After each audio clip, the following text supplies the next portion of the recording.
Don't fuck up, don't fuck yourself, don't fuck up or fuck yourself. Hey, everybody, don't fuck up and don't fuck yourself or you'll be fucked. Hi, everybody. Welcome to the Rude Cooking School podcast. I'm your singy song host, John Hauser III. Because you know what? I don't know how to fucking, after however many goddamn years of doing this show, still have no idea how to start it by saying those stupid ass words that I'm like forced to do pretty much every time I say it now. Anyway, with me wearing a pretty cool Misfits hat is Saucy Soren Marquardt. Yeah, this was not a cheap beanie. that was from a show, and this unit was like $35. Oh wow, it's the original Misfits. Yeah, it's from was that 2 years ago. Okay, but no Danzig. Yeah, it was Danzig. Oh, it was when it was that the original. That long ago? Yeah, it was 2 Halloweens ago. Holy shit! Wow, cool. Yeah, but it was the original lineup. Jerry only, and all them. Yeah. So nice, great show. Still holds up. Yeah, of course. Those songs are great. How is it? You said it's okay over where you're at now? Yeah. I got up in the 50s today, and it pretty much thawed everything out. But there's still some spots in the shade that are kind of dicey. But the drive into work wasn't bad. Terrible. So yeah, all sounds terrible. It's fucking Planet Hoth outside of my house. It's been like that for a week now. Well, yeah. So it started snowing Saturday night, like real late. And it didn't stop until probably late Sunday night, early Monday, something like that. And somewhere in the middle, it just started to turn. It just turned into ice. And then sounds familiar. It hasn't gotten above like 25 for the rest of the week. So everything that is shoveled and put into a pile is now just a solid wall of ice. Oh, build your own glacier kit. Yeah, it is. It's pretty great. Except that, the head-in parking on my side of the street just now has walls of ice in between the cars. And, nobody owns their spot. So if you, like me, shoveled like an hour and a half to 2 hours on Sunday and then another, 2 to 3 hours on Tuesday, I would just sell my fucking car. As soon as you leave, someone can just fucking be like, hell yeah, open spot. So that's been fun. Trying to get home before everybody else in the neighborhood to get a spot. I've been leaving work early. Luckily, I'm allowed to. And it sucks shit. Like, I got home yesterday and Leanna was like, oh yeah, your spot that you left this morning is open. Cause yesterday was the first day I went back to work on Wednesday. And Monday and Tuesday I was out. And I get home and some fucking absolute prick, dumb fuck asshole who I hope's car just falls apart and disintegrates into dust, parked in 2 spots. Oh, what a douche. Yeah, I don't think they know they did because they're dumb as shit and deserve to be fucking shot into the sun. But it's been there for 2 days now. They didn't move it today. And it's just in, where the spots are. There's a fucking rectangle of pavement that says there was a car on this that blocked the snow and ice when it snowed. And when you put your right tires and your left tires on 2 of those, you know what? I'm just not. Oh, no, I get it. I used to, way back in the day, I lived in an apartment and I had a neighbor that would double park every day. And not just double park, they would park at an angle across 2 spots. Jeez. And there was only like 5 parking spaces on the back side of the building. And basically the one he was taking up was the one I was supposed to park in. So I put a very strongly worded note on their vehicle. Yeah. And all of a sudden it stopped. Yeah, there's a lot of those going around. I've seen people saying, if you, in Baltimore, you're not allowed to, keep your space. It was that way for years and years, and it was like a local thing where if you shoveled out your spot, you could put a chair there, and nobody would fuck with your shit. But then as time went on, a lot of these neighborhoods stopped being neighborhoods and just start being places where a collection of people live that really don't know each other anymore. And motherfuckers don't care, right? So they'll just take a little lady spot and fuck them. And people were getting into fights and getting fucking, a lot of nasty stuff happening. And finally people had to be like, you can't do it. Like, you don't own the spot, which you don't, right? Even though you work to do it. I feel both ways about it. What's that? On a public street, I guess, Yeah, it is. It's a public street. But it's still a dick move, I get both sides, like, you need a parking spot, but like, you don't fucking own it. But people are putting up signs like, if you park here, I will puncture your tires. Like shit like that. Oh. It's getting wild out here. And one of the reasons that it's still bad is because nothing has melted.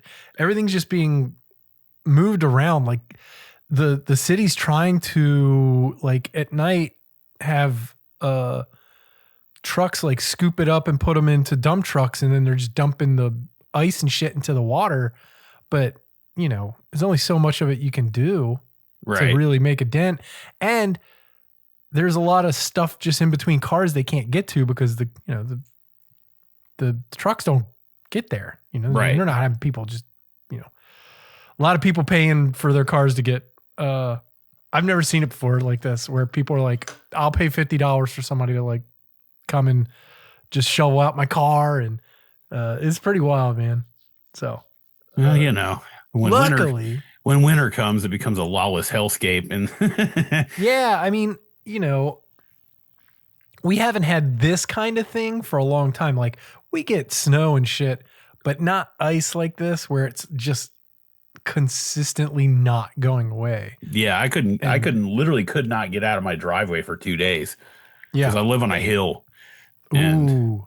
Yeah, I think we tried on Tuesday because we were determined to go get pho, and I backed out of the driveway, and of course I had to point it down the hill because I can't get up the hill because I can't get any traction. Oh, right. And I point it down the hill. I make it about 30 feet, and the brakes go full lock, and I'm just sliding down the hill, and I'm on an intersection. So I just see these cars parked across the intersection from me. I'm like, shit. Thankfully, it slid and kind of just gently kind of nudged the curb, and it stopped. There you go. Before I crossed through the stop sign, because I was pretty sure I was going to run into the neighbor's car. Yikes. So I just turned around. Fuzz worth it. Went back in the garage. Fuzz worth it. Yeah, I mean, at that point it was a little much, but Okay, so we talked about what we were going to make during the snowstorm. What did you wind up making? I made a pot of chili. Okay. Which got obliterated by my family, which means it didn't suck. Chili and cornbread, and then the next night I made a pot of gumbo. Oh, right. Yeah, the gumbo. Yeah, with just some rice, I think you inspired a bunch of people. Like the list on the Facebook page, a lot of people were like, "Yeah, gumbo sounds awesome." Yeah, it was just chicken sausage, and I had these little dinky frozen shrimp I threw in at the end just because I like them, Yeah. But and then my wife has to pick around them. But yeah, I didn't get around to doing the basole, unfortunately. I just never got back out we couldn't get out to the store to get the ingredients for it. Mm-hmm. So the next couple nights we just kind of winged it, and I made some burgers last night, and what did we do on? I'm trying to think of what we did on. Wednesday was fend for yourself. Yeah. Yeah, you get to that point, you're like, I got a fridge full of sandwich stuff and hot dogs and things like that. You're like, y'all can feed yourselves. You're all adults. Yeah. I did go through with the pozole. Yeah. Yeah, because Friday, I was like, all right, Saturday's going to be a mess. I don't want to go shopping Saturday. I'll just go shopping Friday. And Friday was a madhouse fucking everywhere. So, I didn't want to be even getting home until almost 8 o'clock. and I got off work early, picked up Crosby, and then we went and got stuff. And then we were out for a while. I actually had to, normally I'd go pick him up and then come home and wait a little bit and then take him back out. He's got a standing D&D game weekly on Fridays that I take him to. We were out for so long that I just had to take him direct to the D&D game. But I got all the stuff for Pozzole and, just a bunch of shit that I was like, all right, well, we're going to be inside. And okay, here's a box of ice cream sandwiches. They look good. That kind of shit. Oh, yeah. The impulse buys. Yeah. Yeah. I got those. Well, hold on. I got that on Saturday. Friday was just a bunch of like, okay, I need all the stuff for Pozzole. I want stuff for, I made pizza. Then I'm just dropping it all right now. I made Pozzole. I made Detroit style pizza. I made creamy tomato soup and grilled cheese sandwiches. Roasted tomato salsa. Queso dip. And then we made chick patties last night with the tots. But we, got all this shit on Friday and then was like, oh man, I missed like one or two things that was just driving me crazy. And it was only basically for the queso, because I really kind of want a queso. Yeah. I don't know why. It was just something. And I'd gone to the tortilleria by my house and gotten really good chips on Friday. So Saturday, Crosby and I walked down to Safeway because I was like, I'm not moving my fucking car. There's no way. Yeah. By that point, like on Saturday afternoon, Saturday night, everybody was locked in. Nobody's moving shit, right? So went down there and that's when I got the ice cream sandwiches, got a couple snacky things. And Leanna had already gone out and gotten chick patties and some tots and stuff like that. You've had chick patties before, right? Can't say that I have. They're like Morningstar fake chicken patties. Okay, I've had the Morningstar like burgers, but I've never had the chicken. Get the chick patties. They're a million times better. Like check it out. They taste like they taste like chicken patties. Huh. They don't taste like fake meat. Like they taste like chicken patties because chicken patties aren't real chicken anyway. Right. But they, it's breaded and it's got this. They're fucking awesome. Like you can't tell the difference. It's the one thing that I'm like before the Beyond Burger stuff, I was like, that was the only thing that you could give to somebody and be like, oh yeah, it's a chicken patty, and they'd never know.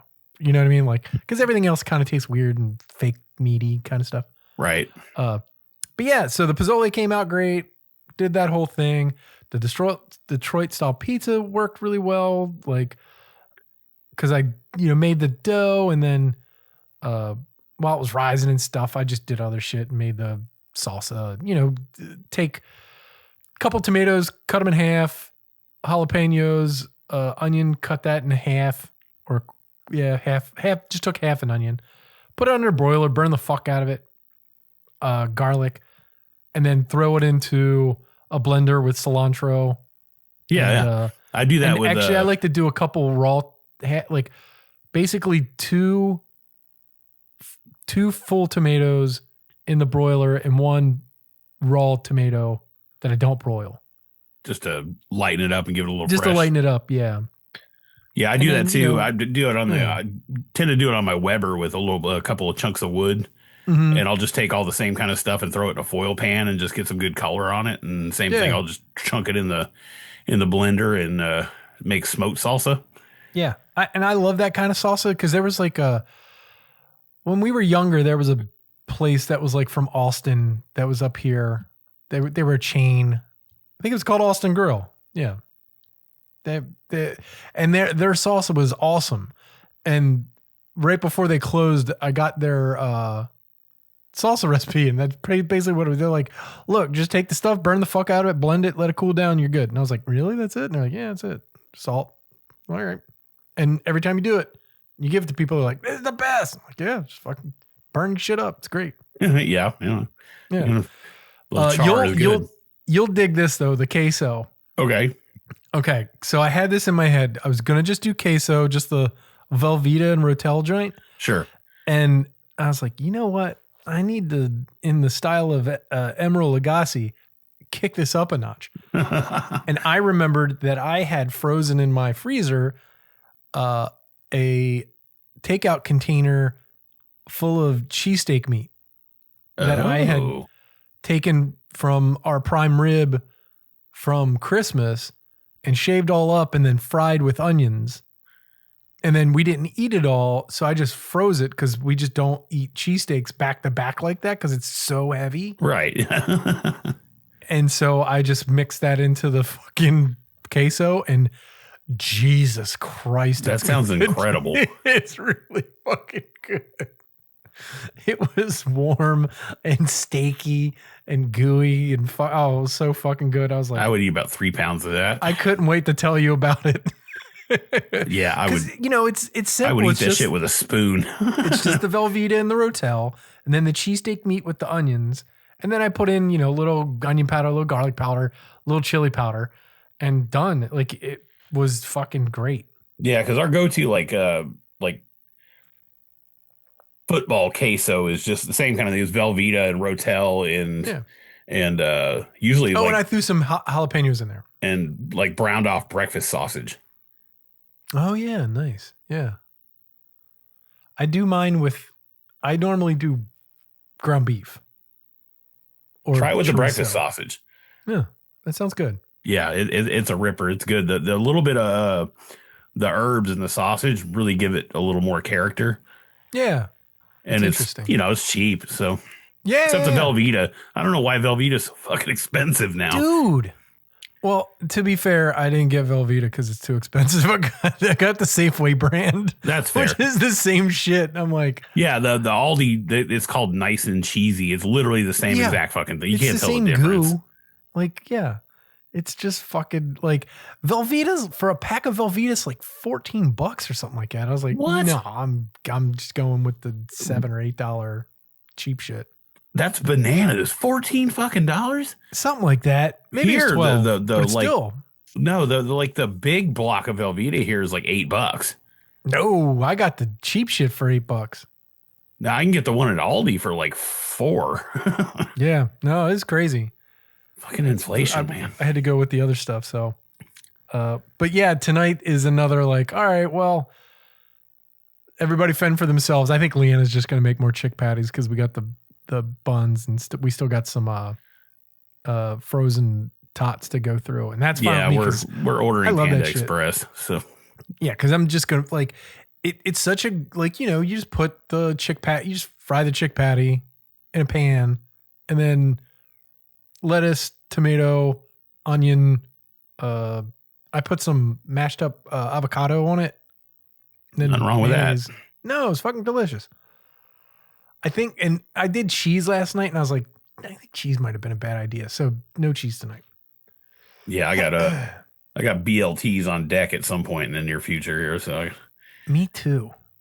I did get a pack of bacon that hasn't been opened yet, but I'm low on tomatoes and I'm out of bread. I was gonna make bread this weekend, and I made a poolish and then never got around to it because I just wound up making the pizza dough, and I didn't feel like futzing with fucking dough all for 2 days because the pizza dough took me a couple hours to start it and then fold it and then let it rise and then fold it again. I need you to send me your Detroit dough recipe. Oh yeah. No problem. Okay. And then, this weekend we were supposed to get more snow, but thank God it's going to miss us.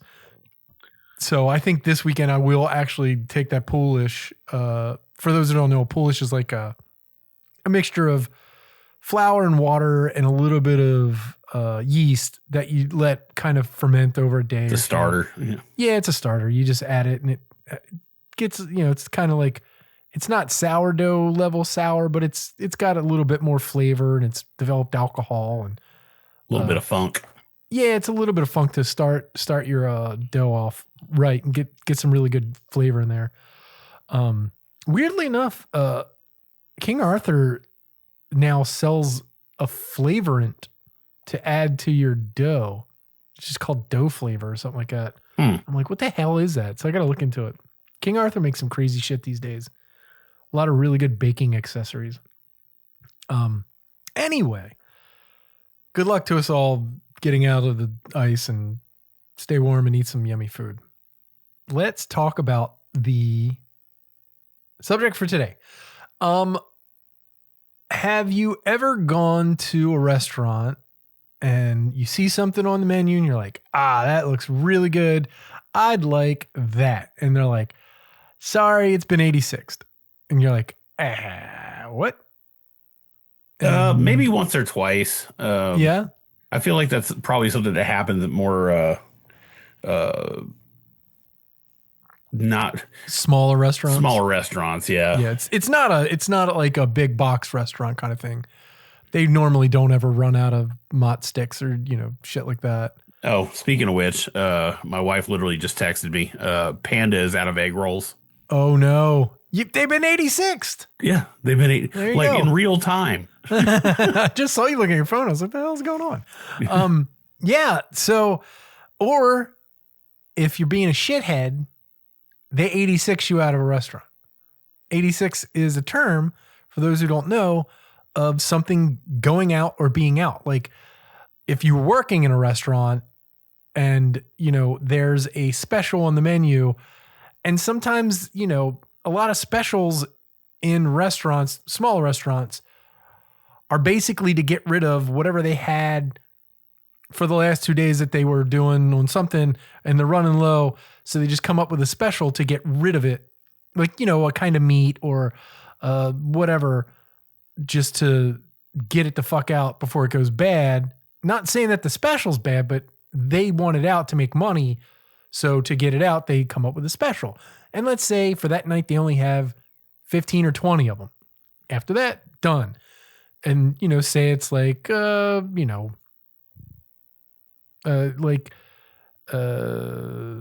Detroit style pizza with meatballs or something, right? And they can only make 20 of them. After that, the chef or whoever say, okay, fucking 86 the Detroit style pizza. And then everybody gets heard chef. And then the servers have to write it down and be like, okay, I got to remember to not tell that special, or if somebody asks, to say, no, it's not there. And there's nothing worse than, and it's happened to me a few times where I'm like, man, that sounds delicious. Can I get that Detroit style pizza with meatballs? And they're like, sorry, just sold the last one. And you're like, fuck. Yeah. No. I always wonder what the origin of the term is. That's a good intro into what I'm about to tell you, because that's what we're going to learn tonight. Oh. Yeah. So, according to the Oxford English Dictionary, the first verifiable use of 86 was in the sort of what we're saying in the refuse service to sense, dates to a 1944 book about John Barrymore. Familiar with John Barrymore? No, I don't know. I can't say that I am. He is, I believe, the great uncle of Drew Barrymore. Okay. Yeah, I think so. But he was notorious. He was a big drunk. Let me see real quick. I forgot to look him up in terms of how he's related to Drew Barrymore. John Barrymore is Drew Barrymore's father, but that's not him. It's her. So this is her grandfather, John Barrymore. So this is 1944. Okay. Okay. So her dad is John Jr. Yeah, I think so. So in a 1944 book about John Barrymore, a movie star of the 20s, famous for his acting and infamous for his drinking, among other issues was Barrymore's overuse of alcohol. And it was such that he couldn't remember his lines and had to cheat by using cue cards. That's, you're fucking a mess when you just can't wait and you gotta be drunk during the fucking, like, on stage live. In the show Goodnight Sweet Prince, the life and time. Oh, in the book, Goodnight Sweet Prince, the life and times of John Barrymore, author Fowler tells the story of how in 1910, Barrymore would get a young protege to sneak alcohol to him at LA's Belasco Theater. But when he'd have to go to a bar, they would tell him no. and he'd have to go to all these bars where Barrymore wasn't known. At the closest bar, the actor was considered an 86, quote, an 86. This is a quote from the book, quote, an 86 in the patois of Western dispensers means don't serve him, end quote. Fowler wrote in his book, and at the time he was writing, the term was still fairly new and used as a noun. But a decade later in the 50s, it became used as a verb. Throughout the term's origins, at the time, people thought that was the origin, but nobody's actually sure. So to answer your question before I got into this, no one actually knows the absolute like beginning of this. Okay. Which is really strange. There's a lot of hearsay, and there's a lot of people that say, oh, well, I was there when they started saying that or whatever. And a lot of it, which is really funny, turns out to be like, it's people in like, oh, when I was in Korea, we would do this and that, and our bombs had 86 on them, so we would 86 them and all this shit. And people be like, no, that's not how that works. In 1944, there was a book that, you know. So the first written that anybody could find is this 1944 book. But as we're about to get into, everything's hazy, but there's some solid evidence that there's a connection to soda fountains.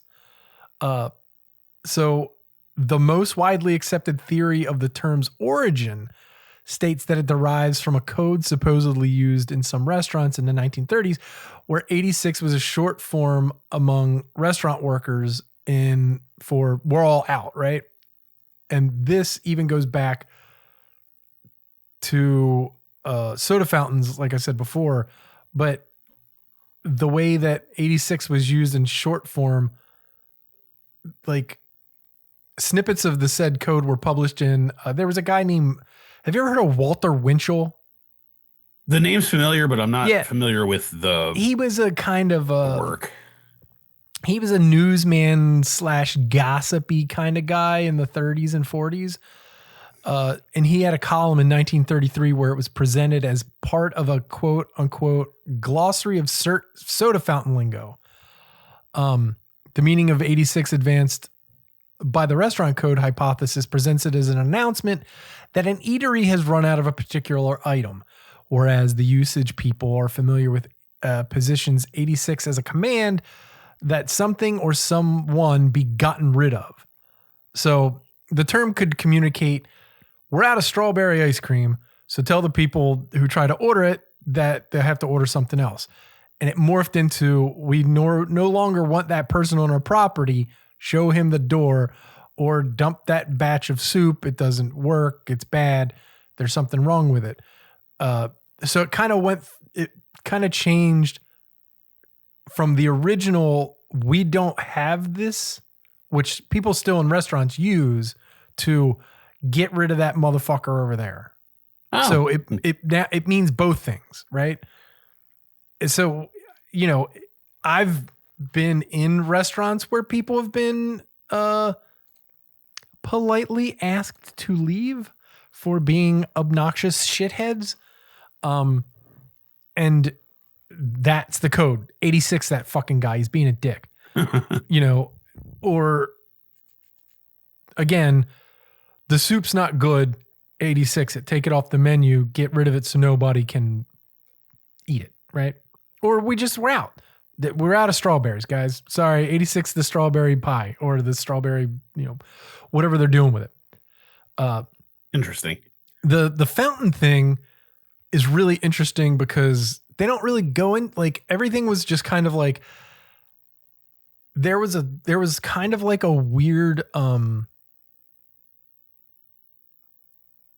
shit. I don't know if I have it in here. There was so many weird, and I have them here at the end where, you know, all these extra things where people were like, this is where it came from, or this is where it came from. But let's keep talking. The 86 there was a lot of terms back then. They just kind of made up, you know? Right. and one of it, like there was like all this weird shit where they were like, okay, 86 means it rhymes with nix, which meant to, nix meant get rid of, like cross like out. Cockney. Nix. That's okay. So you know about this then? Oh yeah. Cockney, the rhyming slang. Yeah. Yeah. So, there were certain things that meant certain things, but if you just heard the words and weren't hip to the slang, it sounded like one thing, but if you were in the know, it meant something else just because it rhymed. Yeah, like cheese and crackers means I'm absolutely knackered, which means you're exhausted. Right, exactly. So, perfect example. And so they thought 86 just meant nix. So 86 the thing instead of, because people back then would say nix the strawberries, right?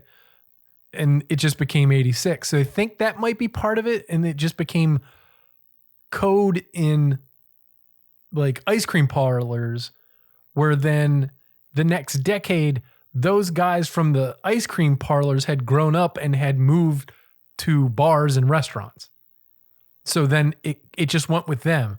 So the parlance of the ice cream parlor then becomes the speak of the bar / like restaurant. Diner speak, Right. Yeah, exactly. I mean, the 86 stuff in diners all the time. The 86 of the restaurant code of the 30s, which could have slipped into the papers as a leg pull perpetrated by an unwary journalist, never seemed to reflect anything other than newspaper articles touting the code itself. Given that slang common to its times seems to effortlessly work. God, that was like the opposite of what I just said. Effortlessly. Motherfucker, why can't I say effortlessly? Okay, you know what? I'm sober, guys. I've not had a drink. Fuck. All them syllables. Yeah, effortlessly. Work its way into all sorts of pop culture outlets, like novels at the time, radio shows, plays, movies, that 86 apparently took until 1944 to appear even in one book, tends to argue against it being in common parlance at the time. So the restaurant code was supposedly all the rage. Also, when it did appear, it had nothing to do with we're all out of that. They used the version of get rid of that guy, right? So people are like, well, which came first? And they still think it's the we're all out. But then it had just bled into get rid of that person. Huh. Here's another theory that posits that Chumley's Bar at 86 Bedford Street in New York was the inspiration for the term. Unruly patrons thrown out of the establishment were said to land in the street from whence they could have a clear view of the 86 over the door, leading to ruefully conclude that they'd been 86'd. One problem with that is, if that were so, why didn't they consider themselves chumlied? Which is silly. But I'd also read another thing where the Chumley's Bar, again, pops in from 86 Bedford Street, that during Prohibition, they were paying off the cops. And when they knew they were about to be raided, one of the cops would call them and say, 86 everybody, as code for getting everybody out the back door. Oh. So, all right, everybody, you're being 86'd. And so they think that could have been a thing. Other conjectures suggest that specific restaurants or watering holes were legally barred from hosting more than 85 patrons on their premises at one time. Thus, the 86th person who would try to get in would be denied service. You'd be 86. Or that particular legal code, such as one governing liquor laws, contained an Article 86 that had something to do with refusing service or otherwise saying no to someone. Those theories are shaky and kind of just hearsay, and people just make shit up. Far more outlandish explanations have also been offered. One posits that cowboys already well into their cups would be served 86 proof whiskey rather than the bar's usual 100 proof, in hopes of keeping them from getting too rowdy and kicking the bar apart. I mean, that's stupid because you're still 86 proof whiskey, still fucking strong fucking whiskey. It's still, 40, that's 43%, 3%, liquor. Like, so, it's pretty stupid. There was one thing that I saw where, and it's not in my notes here, that people think it came from the military. There's a couple of militaries that I got here. I'll read these first and I'll tell you the other one. Right. Some think in an attempt to tie the origin of the term Article 86 to Uniform Code of Military Justice, the AWOL section of that code, the absent without leave, makes it a crime for one serving in the military to fail to go to his appointed place of duty at the time prescribed, to leave his place of duty, or to be absent from his unit without authority, which is being AWOL. Were that the term's origin, you would expect it to be. So instead of going AWOL, they would say he'd gone 86, but have you ever heard that term? I have not. It's always going AWOL. Yeah. Absent without leave, right? Yeah, I've known a few people. Yeah. And then there's a couple other ones, and they're really hinky. But here's one that's really good that I really liked, was the story that in military kitchens, when they would be serving like chili or stews or soups, they would make a pot big enough for 86 scoops of their big ass ladles. And after the last scoop, after the 86th scoop, nobody could get any more. So you'd be 86th. And that's stupid as shit sounding too, but I like this. I like somebody trying to shoehorn that in there. Yeah. So, pretty interesting. Man, you gotta love historical terms that just hang on forever. But honestly, it's weird because nobody knows the exact origin of it. And it's funny because, my wife is the one who came up with this idea. Like, I got like a list on my phone of, we'll just be sitting there and she'll be like, what would be a good idea for the podcast? I'm like, okay, tell me. Now I just write it down. And I was like, oh, that's a really good one to keep in mind. And it hit me the other day to look it up. And I was fascinated by there's no like real beginning. And it's literally just, it was just a thing that motherfucker said that just made its way into restaurant life. Interesting. And it's still used today all the time. Oh yeah. I do enjoy the fact that poor John Barrymore, like, they're like, all right, here's another thing to remember, this drunken asshole. Like, because apparently he was 86th out of a bunch of places. He was just a bad drunk. He was just a fall down. Like, he was a bad alcoholic. Clearly, if he's getting some kid to sneak him booze before he goes on stage, he can't wait to get off the fucking, 2-hour play that he's in to then go and do whatever he's going to do. I wasn't sure if he was just like a guy who like walked checks a lot or, No, he had plenty of money. He was big in the movies. He had tons of money. He just was a insufferable. Like that drunk legend in Australia. Who? I don't remember his name, but everybody's seen the video. He's like, the succulent Chinese meal.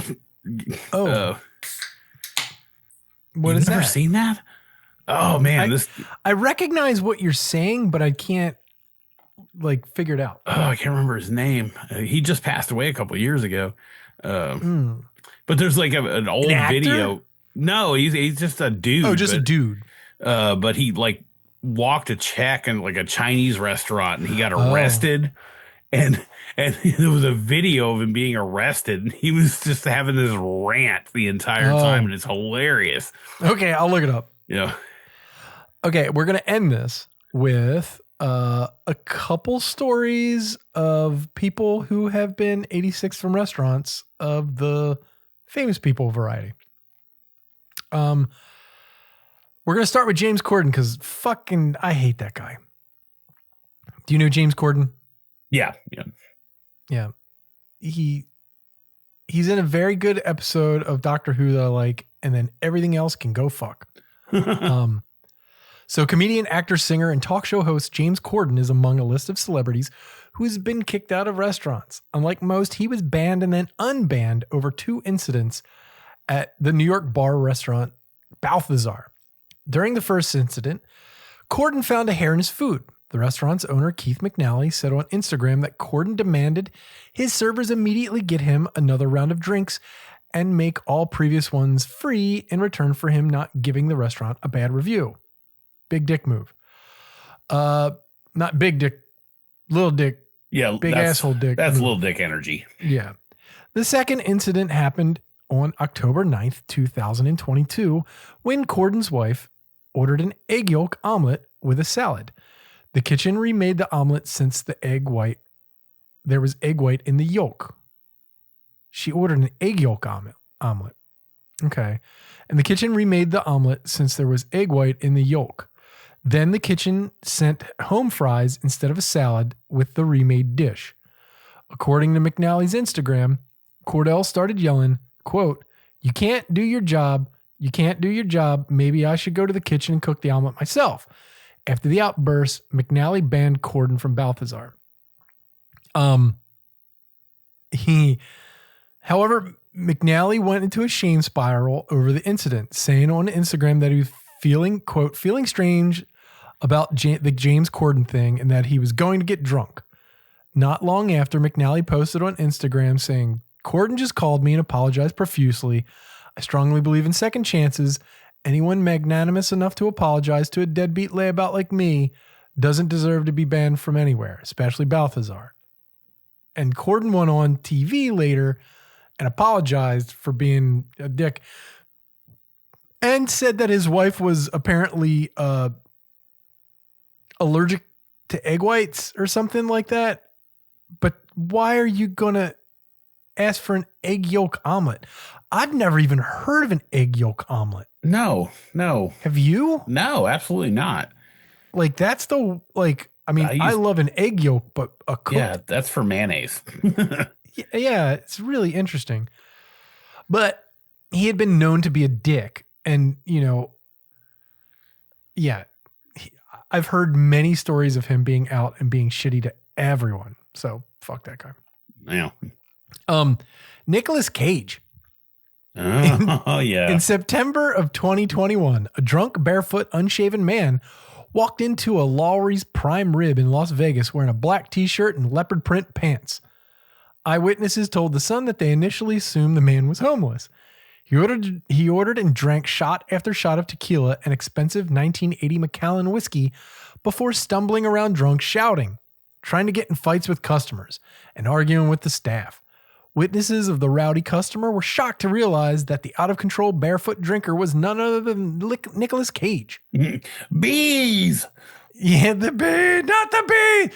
Yeah, the staff eventually asked him to leave, and a regular ended up taking him home since he was in such bad shape. A witness says he was so drunk he could barely get his flip-flops on before being escorted out. Some newspapers speculate that the incident may have had some connection to the rough year Cage had been experiencing. He was going into his 5th marriage. His mother passed away. Weirdly, because he's never been known to show signs of substance abuse or anything, which is interesting because I don't think I believe it. I've seen fucking videos of that dude and he is wildly insane. Like, yeah. Yeah, I feel like there's definitely some of that Peruvian marching powder involved. Yeah.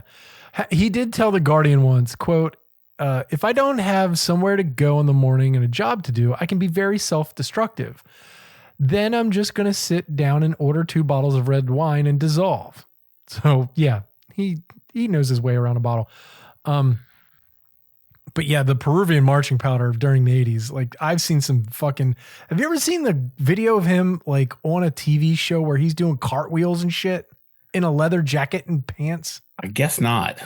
Yeah, it's fucking wild.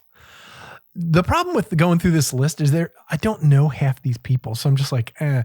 And it's a relatively recent list. I should do an episode where it's like old timey people, like historic people, like John Barrymore and other people. So like, because this is all relatively new people, like Tommy Lee, who I'm sure he's been kicked out of fucking Everything. a million places, right? Especially during the 80s. Those dudes were like, have you ever read The Dirt? I haven't read the book, but I watched the movie. Yeah, the movie was tame compared to the book, which is saying something, because that fucking movie is just a nut. It's just crazy. But Tommy Lee and Nikki Sixx were fucking just the craziest dudes who were just constantly on cocaine all the time. Nikki Sixx was basically on heroin all the time, died multiple times, went to the hospital. They revived him. They kickstarted his heart, if you will, which is where the fucking song comes from. Yep. He came home and fucking immediately shot up again because he was like, "Oh, I'm never gonna die," and then he overdosed again. Drugs, kids, don't do them. Yeah. So this is really weird. According to people, the Motley Crue drummer and his media star wife at the time were both wearing hats. Pam. Pam. I'm assuming it was Pam. In the South, you're not allowed to wear a hat inside. So they sat down at Emeril's top-rated Delmonico restaurant in New Orleans. The waitress told Lee that he needed to take his baseball cap off, but that his wife was welcome to keep hers on. Lee relented and took his hat off, putting it on his lap, and mumbled with an exasperated, like, "Oh, what the fuck?" Upon hearing the response, the server told Lee he'd have to leave for using profanity. In his frustration, Lee took to Twitter to explain the situation to Emeril and asked for clarification. Emeril responded to Lee on Twitter by saying that the Delmonico NOLA dress code is getting as much attention as Popeye's spicy chicken sandwich. While not quite an apology, it was an acknowledgement of the ridiculousness of the whole incident. That kind of sucks. I probably would have said the same thing. I'd have been like, "Yeah, what the fuck? Yeah. Come on." And to be fair to Tommy Lee, this is not egregious. No, no. They just probably wanted the most minor offense. Right. And I'm sure he's been fucking like kicked out of places for doing actual rotten shit. Like busting bottles and, again, read The Dirt. Yeah. I'm not going to read the Sarah Huckabee Sanders thing because fuck her. Oh, no. I don't know who Rita Ora is. She's some singer. Ruby Rose. Ruby Rose. Do you know Ruby Rose? She's an actress. I feel like I've heard the name, but I'm not familiar. Have you ever seen John Wick 2? No, I've never seen any John Wick movies. Oh God. How dare you? That was what we watched all weekend. We had a whole John Wickathon. Shoot somebody's dog. Huh? So the dog doesn't get shot. Well, either way. It's much worse what happens to the dog than being shot, but you don't see it. Well, that really sells it for me. Yeah, but then don't you want to see that person get fucking pumped full of lead? That's the whole point of the movie. And then after that, there's dog stuff, but the dogs are all. I've seen safe. The Crow, and that was enough for me. So, okay. I highly recommend John Wick and all 3 other of its movies. It's very good. All right, I may have to put that in my my to-do list. They're all on. Well, 1 to 3 are on HBO Max right now. We had to rent 4, but gotcha. 4 is fucking awesome. Anyway. Ruby Rose, yada, yada, yada. She made a bunch of vulgar comments. So here's, she stopped by Rebellion Bar and Urban Kitchen with a few friends. The waitstaff seated them at the bar, telling them that the kitchen was backed up. According to the restaurant's owner, the group's appetizers arrived within 40 minutes and then the main course came out 10 minutes later. The owner told the group they were off, told the newspaper that the group was offered appetizers and a round of drinks for free. Rose said on Facebook that she explained that she was sober and thanked him. Then he made a really rude and vulgar comment. So I threw a singular fry at him. And then he continued making more awful comments. So I continue with the fries. Server, this is a he said, she said thing now. The server responded to Rose's Facebook saying that the bartender was not rude or making jabs at her sobriety. She flipped out on him because she couldn't control her temper. However, another commenter said that the restaurant was bad and blah, blah, blah. So she threw a bunch of fries and she got kicked out for life. There you go. And was screaming at some dude. Maybe he was a dick making fun of her, and that's not cool. These stories are terrible. Last one. I'm going to end with the Queen of Soul. Here's one. Britney Spears was at the Chateau Marmont, and she got kicked out for smearing food and shit all over her face in the middle of a restaurant and stuff. And they were like, no, we're good. Which, I mean, she was definitely having a time. She was definitely having a time, but to be kicked out of the Chateau Marmont, one of the most notoriously indulgent and fucking crazy places in LA, is pretty crazy. She was allowed to come back. Isn't that where Sid and Nancy happened? I don't think that's where that happened. Theirs was in a more low rent thing, but people have died there before. She was allowed back there to celebrate her 28th birthday. So I don't know. Well, let's end with this story about Aretha Franklin. Should be interesting. I can't imagine Aretha Franklin ever being mean. That's not true, but let's see. Most of us have ordered a takeout meal only to change our mind and decide to dine in instead. We never really think about it since we don't usually inconvenience anybody but ourselves. So when the singer Aretha Franklin sat down at a Johnny Rockets in 2014 after ordering a burger and cherry Coke to go, she didn't think anything of it.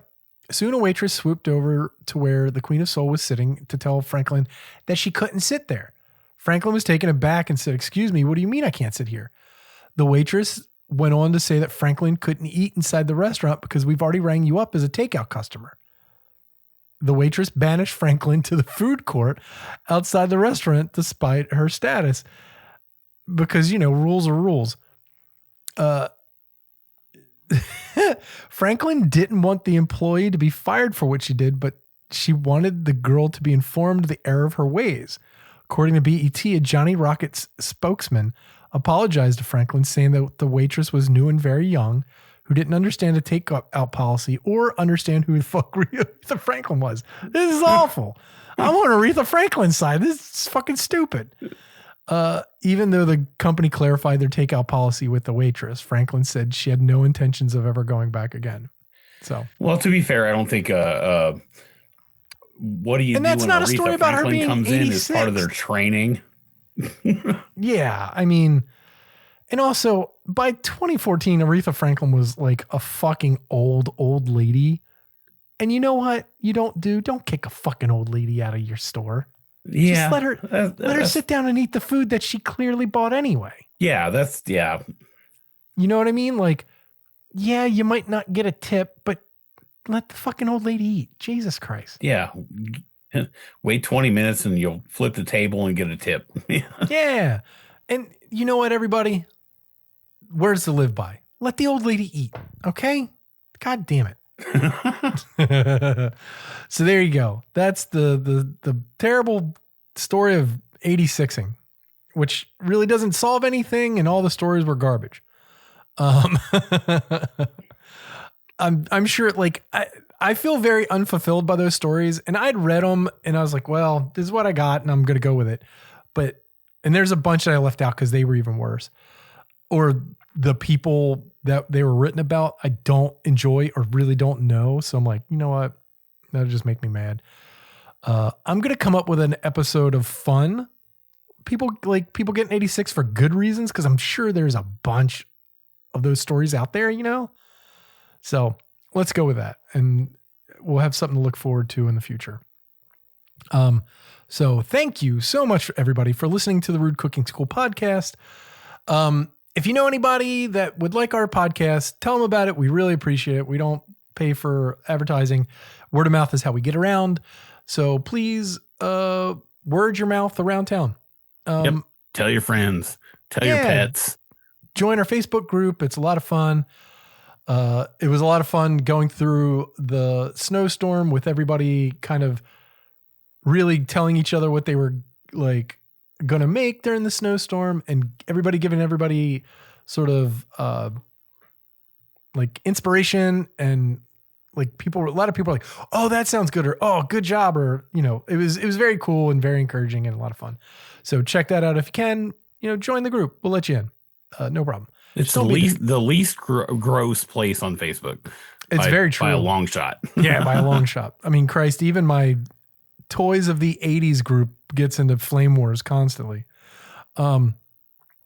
So that being said, thanks for listening. We will be back next week. I'm John Hauser III. Don't yuck my yum. And I'm Saucy Soren Marquardt, and I need you to explain why everybody hates sweet pickles. That's a story for another day. They're gross. They're gross. That's the answer. I mean, they got their place. But we'll do a whole episode. It's fine. See you later, everybody.